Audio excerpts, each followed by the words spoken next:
A Virginia State trooper donated blood years ago and checked a box indicating he would be willing to donate his bone marrow. 18 years later, he's being asked to follow through on that pledge. Senior reporter Wayne Koval tells us how his gift is helping to save the life of a man in another country and what rights you have if you find yourself in a similar situation.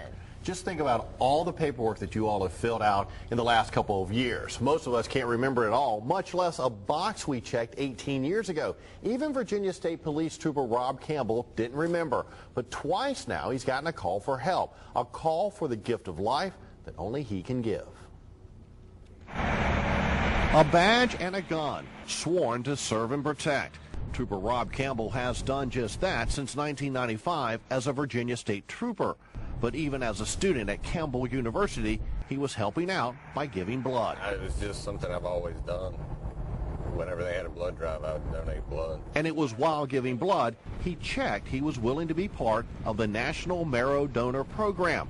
12 years later, he got a call. It was a shock because, I'd been 12 years, and in the meantime, I'd been married and had 2 kids. It was just out of the blue. He wasn't the best match and figured that was his only opportunity. He was wrong.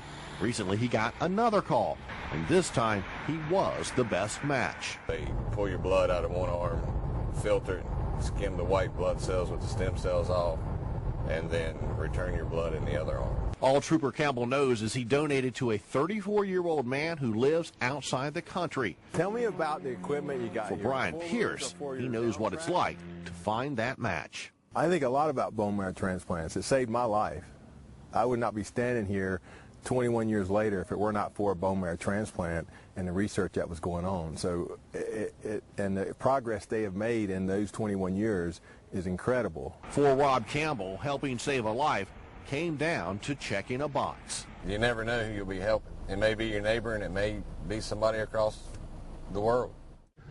Now, along with advances for those receiving a bone marrow transplant, you no longer have to check a box when donating blood. Instead, a very simple swab kit is actually all you have to use. They use 4 of these to swab the inside of your cheeks. Takes a couple of seconds, and it's painless. Now, coming up new at 6, we'll hear what Trooper Campbell had to do for the donation and hear about changes since Brian Pierce had his transplant back in 1989. A lot of changes. And Wayne, I understand it's very important for African Americans to donate as well. Absolutely. There are a lot of people out there that really need this help, and a lot of people willing to do it, but it takes a lot to get one match. Thanks, Wayne. Thanks, Wayne.